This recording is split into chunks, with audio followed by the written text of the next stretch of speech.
Et nous sommes de retour sur le plateau TV des Journées francophones de la radiologie 2018. Et je suis en compagnie de Rémi Guilvin. Bonjour. Bonjour. Vous êtes professeur d'imagerie et responsable d'une équipe CNRS et d'une plateforme d'imagerie RMN à Poitiers. Rappelez-nous d'abord votre cœur de métier. Quel est-il ? Alors mon cœur de métier, outre l'activité clinique inhérente à celle d'un radiologue, c'est de créer avec mon équipe CNRS, donc la première au CHU de Poitiers, des modèles mathématiques qui prennent en charge et qui moulinent des données issues de la RMN, avec une particularité, c'est qu'on s'intéresse beaucoup au métabolisme et à la modélisation donc, des données issues du métabolisme, et ça permet de faire des modèles qu'on appelle des modèles réalistes. Alors rentrons dans le vif du sujet. Quelles sont les actions du radiologue sur ces logiciels d'intelligence artificielle ?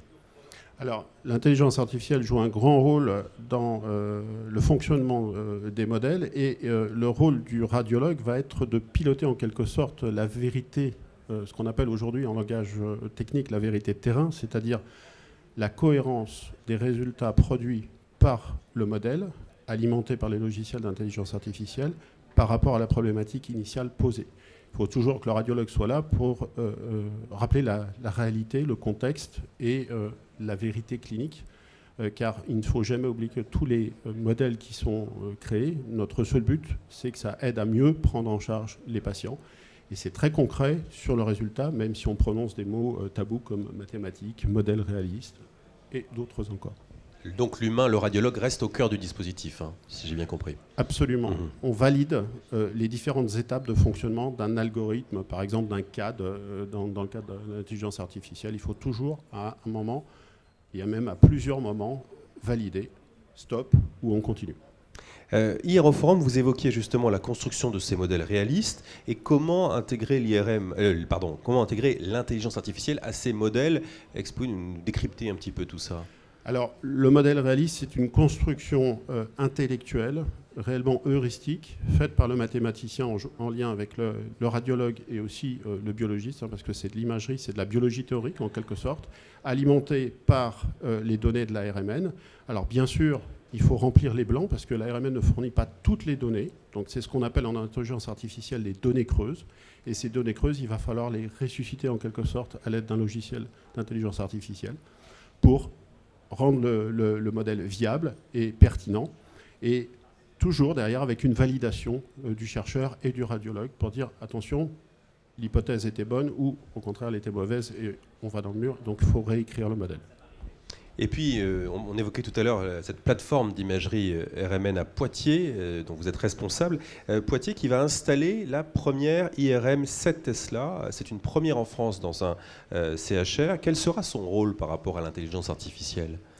Alors, on dit beaucoup aujourd'hui qu'avec un des aspects de l'intelligence artificielle, on peut faire de la super résolution, c'est-à-dire en fait magnifier en quelque sorte les données RMN qui sont fournies par les appareils. Donc ceux dont on dispose en clinique à l'heure actuelle, ce sont des 3 Tesla. Et on peut faire, on dit couramment, sous forme de boutade, qu'on peut faire du 7T avec du 3T. Et bien là, en fait, nous, on va montrer qu'avec la première 7T clinique en France, on va pouvoir faire encore plus, puisqu'on appliquera les outils de super résolution aux données du 7T. Et le 7T étant beaucoup plus performant dans toutes les applications en fait, de l'IRM, beaucoup plus de résolution spatiale, temporelle et contraste. Et on va pouvoir extraire encore beaucoup plus de données, beaucoup plus qu'il faudra bien sûr mouliner dans des logiciels encore plus performants. Donc inflation des données, mais aussi meilleure utilisation, rationalisation des données via les logiciels. Vous allez faire des envieux ?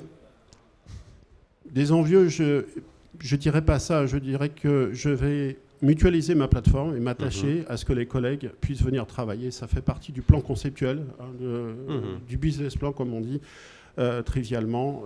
Je vais m'attacher à ouvrir cette plateforme à toutes les équipes de recherche qui souhaiteraient venir travailler, y compris en lien avec la clinique. On a beaucoup de patients à Poitiers. On peut en faire profiter beaucoup d'équipes cliniques qui n'auraient pas accès à cette plateforme.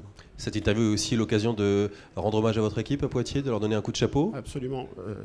Une immense équipe constituée autour d'un laboratoire commun, maintenant CNRS Entreprise, c'est aussi une première à Poitiers dans ce domaine. Et je rends hommage aux quelques 20 chercheurs et autant de thésards et encore beaucoup plus d'étudiants et un nombre d'ingénieurs, et je leur tire mon chapeau parce que bien sûr, sans eux, je ne serais pas là aujourd'hui. Pourquoi c'est important d'être JFR 2018 plus que jamais?